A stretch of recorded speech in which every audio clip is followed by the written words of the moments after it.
Dragă baby, acest mesaj este despre tine, despre noi. Îmi amintesc cu drag fiecare moment petrecut alături de tine.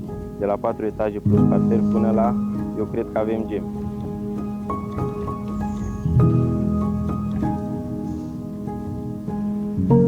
Scriu aceste rânduri cu mari emoții. Am atât de multe să spun încât aș avea nevoie de multe zile și multe pagini, poate chiar o carte.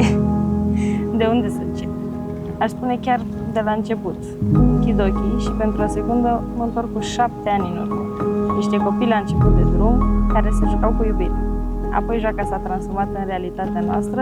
Pe parcurs a venit cu suișuri și coborâșuri. Am luptat împreună cu distanța atâția ani și iată-ne astăzi într-un vis împlinit.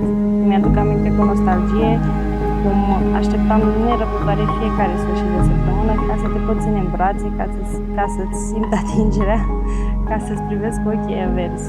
Acum, tot ce părea de nerealizat s-a transformat în dimineți pline de iubire, resete îmbrățișări și nopți târzii în care privirile spun povești pe care nici timpul nu le poate uita.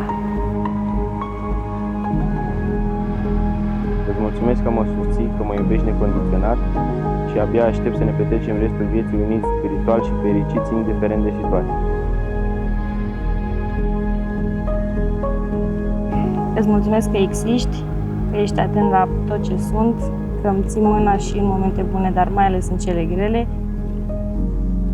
Cu tine sunt în al 9-lea cer și știu că nu contează unde ne va purta viața atâta timp cât ne ținem de mână. Te iubesc mai mult decât o pot spune în cuvinte. A ta, soție din această zi și toate zilele ce vor urma.